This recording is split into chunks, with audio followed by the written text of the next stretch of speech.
Welcome to Market Affairs, where we discuss current brewing events on the stock market. This channel is unbiased and will not reflect any opinions based on any partnerships or sponsorship deals with any company. No further ado, let's get straight to the video.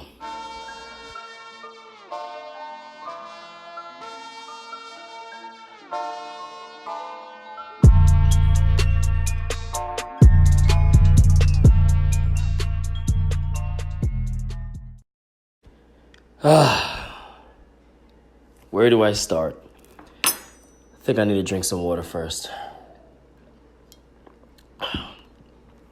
Because this is going to be more than interesting. As we all know, Disney Plus has officially launched.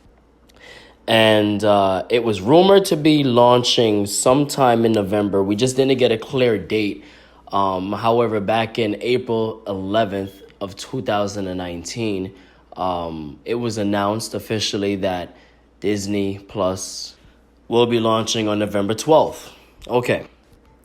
Now that we all got that out of the way, we do realize that the streaming service, Disney Plus, will be going for $6.99 a month.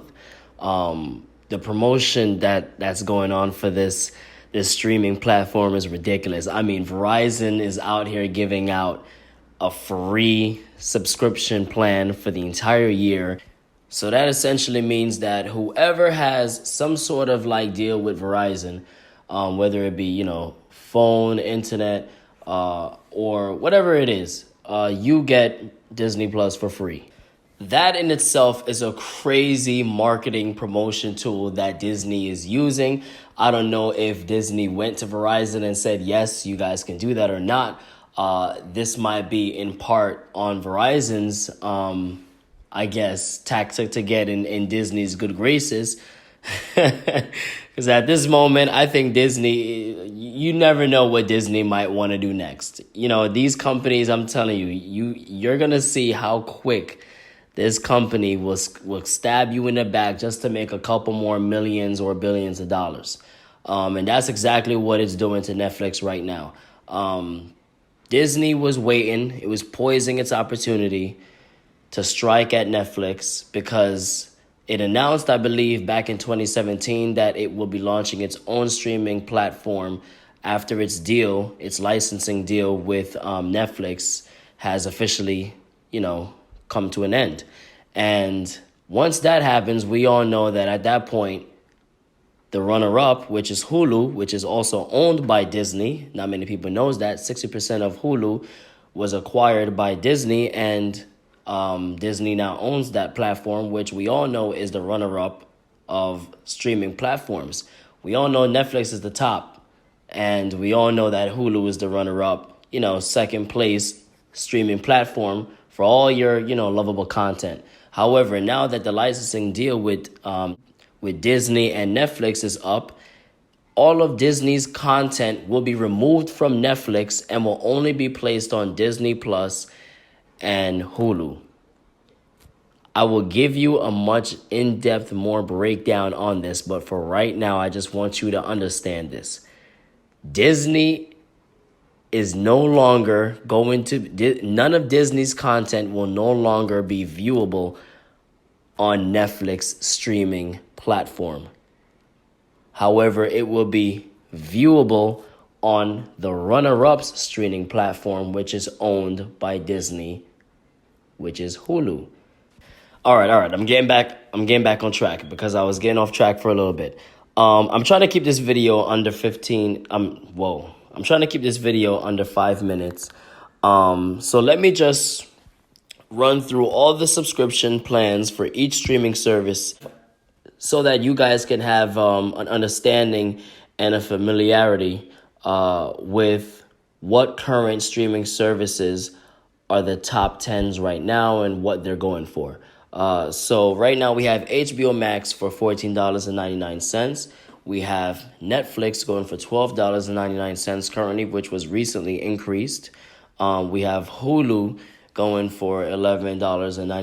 Showtime has $10.99 plans. Then we have CBS going for $9.99. Prime Video, which is owned by Amazon, going for $8.99. Then you have Stars, which is going for $8.99 as well. And Disney Plus, which was just released, is going for $6.99. And then, of course, Apple TV Plus, that's going for $4.99. So what we're not understanding right now is that, all right, we have to understand three things. And I just want to break this down. We have to understand three things. One, this is deja vu for Netflix. I mean, if you really want to be frank, if I really want to be frank with you and add a little devil's advocate to the conversation that we're having with this StreamWars, Netflix kind of striked first. If I'm really being frank with you and I'm being truthful, you never really know how hard the bite is until it bites you back in the ass. And that's exactly what's happening right now before all of our eyes in 2019 to Netflix. And this literally is the same thing that Netflix did to Blockbuster. And I know, of course, there's going to be analysts out there and journalists out there that Blockbuster's CEO at the time and founder. Listen, everybody's going to have their own little, hearsay and opinions and, differences when it comes to discussions about who took Blockbuster out of business. But if we're really being serious, all jokes aside, Netflix was the forerunning DVD company at the time, that really drove Blockbuster out of business. And at that time in the early 2000s, Blockbuster was a more established business. It was able to buy Netflix at the time, and it kind of declined the purchase to buy Netflix. And we then see that Blockbuster started to dwindle. It started to decline a little bit in profit. It officially filed for bankruptcy. It maintained its in-store, DVD pickup style of business, and it wasn't really growing with the technology of the early 2000s and late 2000s. Walmart and Target and Best Buy started releasing, DVDs and selling them in stores, and they really didn't care too much about providing any sort of streaming service or anything like that, or providing any competitive content. It was just more so that Walmart and Target and Best Buy, they just wanted to essentially provide customers with things that would attract them into their stores, and it brought them from Blockbuster and brought them to the likes of Walmart, Target, and Best Buy. Because if I can get DVDs inside of, Best Buy and Walmart while I'm shopping for other things, why do I need to go to a Blockbuster? So it then became the tale of, all right, Blockbuster is not as, necessary now. We don't really need it. It's not a necessity. We can do the same thing over here. It's not as much of a convenience as it used to be, as how we need it to be now. And when you have, companies like Redbox, Netflix, and, many other companies that don't exist today, but Netflix and Redbox is definitely the longest lasting company after its, attack on Blockbuster. When you have those type of companies, and then they decided to go, Netflix decided to officially start streaming in 2007, then it's like, okay, what do we really need Blockbuster for now? And that is the fault of, I also blame the demise of Blockbuster on the CEO. You knew your company was declining in profit. You knew your company was declining in its business approach. Why didn't you make a change? Why didn't you then release a stream? Could you imagine if Blockbuster had a streaming service? I mean, it would have been as powerful as Hulu or Netflix today. I mean, maybe not as powerful, but it definitely would have been around. We're looking at literally the extinction of Blockbuster. And if I'm not mistaken, I do believe there is one last sole remaining Blockbuster store in America. And I think that is going to come to an end in late 2019, sometime this year. I think it's officially closing. So yeah, getting back to the whole situation, this stream wars ahead of us. Netflix did exactly that to Blockbuster, which is why Blockbuster no longer really exists anymore. The streaming service giant Netflix, it did its damage on Blockbuster, and now it's reaping what it sowed.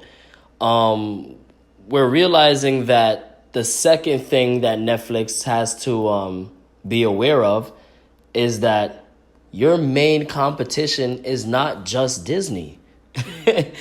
and that's what a lot of these investors are starting to realize. That's number two.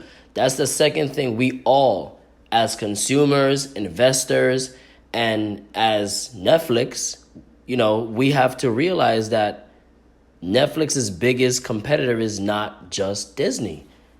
At this point, it's Hulu.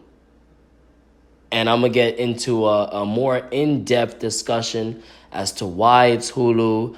I'm going to start unveiling a lot of things and uncovering a lot of things that, the regular person would not know, because all we're doing is just paying for, a subscription plan. We're not really looking into the history and the details of each company.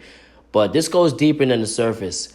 And this is why Netflix is doing all that it can. I'm talking about pulling out all the stops to fight this coming war, this World War III of stream wars that I title The Attack on Netflix.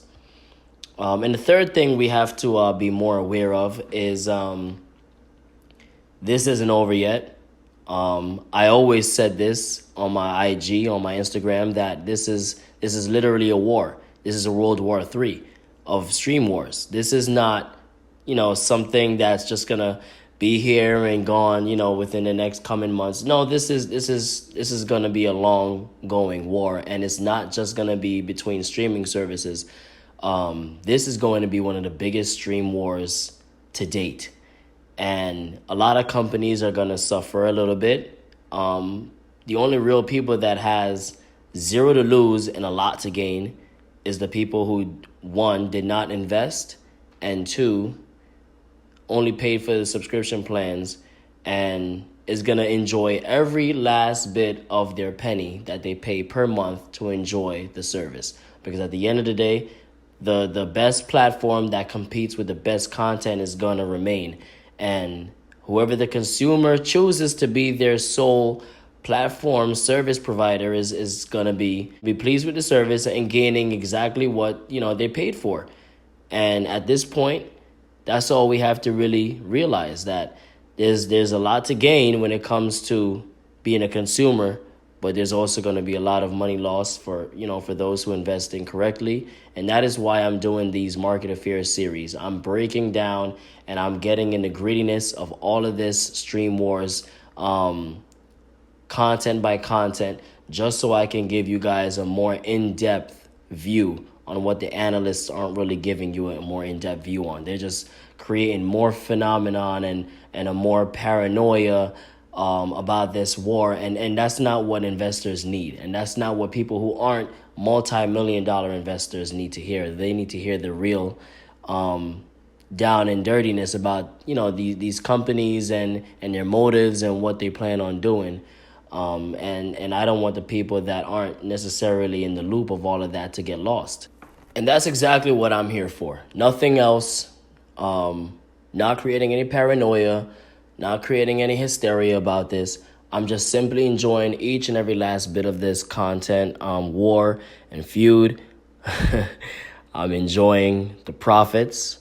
I'm also going to be enjoying each and every content that is provided by each competitor, and I'm calling it right down the middle as I see it. Like I said, this channel would not be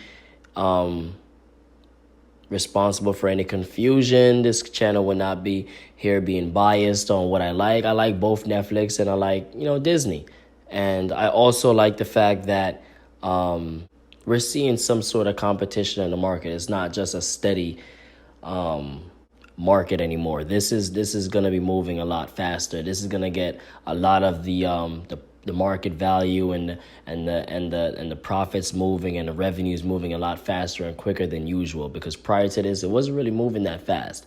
So this is definitely going to make the streaming market move a lot faster. And I'm also going to do a series on Google as well, because Google is going to start entering the gaming industry as well, which is going to compete with the likes of Microsoft and Sony and PC, which is also going to be a crazy war as well. So I'm looking forward to doing a series on that as well simultaneously while I'm doing this. So definitely stay tuned, all right? This is Market Affairs, and as always, buy low, sell high, and invest wisely.